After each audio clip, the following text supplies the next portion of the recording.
chapter 11, Hermione's Helping Hand, it starts off with the real workload of the year is catching up to them all. And Ron really thought their free times would be like actually free time, but no, they're studying intensely during their free time, getting caught up in their homework, their coursework, everything, and having to work on even almost all the classes that they have. They're working on them with the newts. Have to work on nonverbal spells. So they're trying to work on really emphasizing not speaking while doing a spell. So it makes things easier, and that's taking a toll on them. And as they're going through, Hermione brings up they should try to go see Hagrid because obviously she feels bad, and they feel bad too, but not as much as Hermione. She feels bad because they all dropped his class, and they haven't seen him as much as after that. So they haven't really seen him at lunch or like in the halls. They haven't seen him at all really. So they want to go and talk to him. Harry says, "Okay, fine, we'll go talk to him after Quidditch because Quidditch tryouts are coming up." And Harry is wondering really why there's so many people wanting to try out for the Quidditch team this year. And Hermione just emphasizes that it's because of you. You were the chosen one. You were Mr. Popular this year, and everyone wants to be around you because everyone realizes that you were right about what you were talking about 2 years ago with Voldemort being back. And everyone, just is caught up in the hype. And Harry's like, oh, yeah. And he gets kind of, he blushes a little bit at the thought of that. And Hermione also adds that Harry had gotten taller, and even Ron too had been seeing some attention from the girls, especially one of the twins that they did take to the dance. Lavender, who was showing some interest in Ron, she kept saying hi to him and being extra around him, and a bunch of girls from different grades and were like amassing around Harry as well as they went through. And then next, their books came in. So Ron and Harry's books came in, and Hermione's like, "Okay, great. Now you can take the other book back." And Harry's like, "No way." So he just switched the books, tore off the cover off of one, and just replaced it with the other. So he can keep that book because now Potions is his best class. So he's doing exceptionally well in that class, and he just wants to keep it going. Because like every other class is hard, but Potions, if he has some like a cheat sheet, he'll keep it. So then Quidditch tryouts do come up, and there's a bunch of people, so it takes a good amount of the day. And he just splits everybody into different positions. So obviously Ginny makes a team.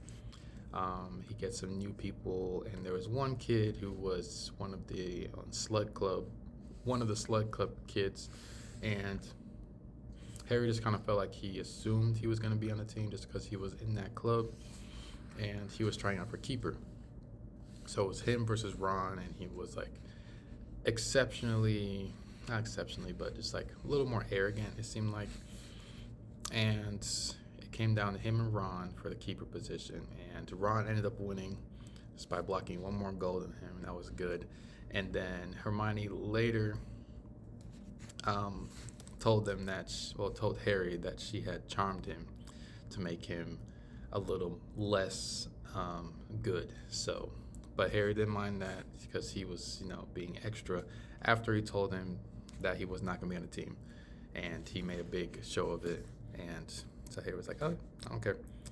And so they went to go visit Hagrid, and he tried to play it off at first like he was actually mad at them for dropping his class, but he wasn't terribly mad at them, honestly. But so they just got to talking about, how it's been, how he's been doing, and he said he's been doing okay. Hermione felt bad, so they just try to offer some condolences, and because Hagrid had let them know that Aragog, he believes, is dying. This is the big spider from the second movie or second book, and Hagrid believes he's dying, and he's gonna go feed him later on. So they offered to feed him, but he's like, "No, it's okay. no one else probably should go around there because the other spiders know he's passing away, and it's getting rowdy. So, yeah. I did also forget to mention the bus driver for the night bus, Stanley, I believe, he got arrested because he's speculation that he is a Death Eater or working with the Death Eaters. And then later on in the chapter, they did read some news as well that Mr. Weasley raided Malfoy's house yet again because of the tip that Harry gave him that something else could be in the house. They didn't find anything, so now they're assuming, well, Harry's assuming that Malfoy brought whatever he is doing to Hogwarts, and then Hermione kind of came back at him like, there's nothing going on really, because like he couldn't really bring anything to Hogwarts because of the defense systems.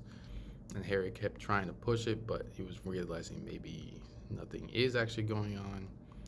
And then Slughorn did invite Hermione and Harry to like a special dinner with the other people.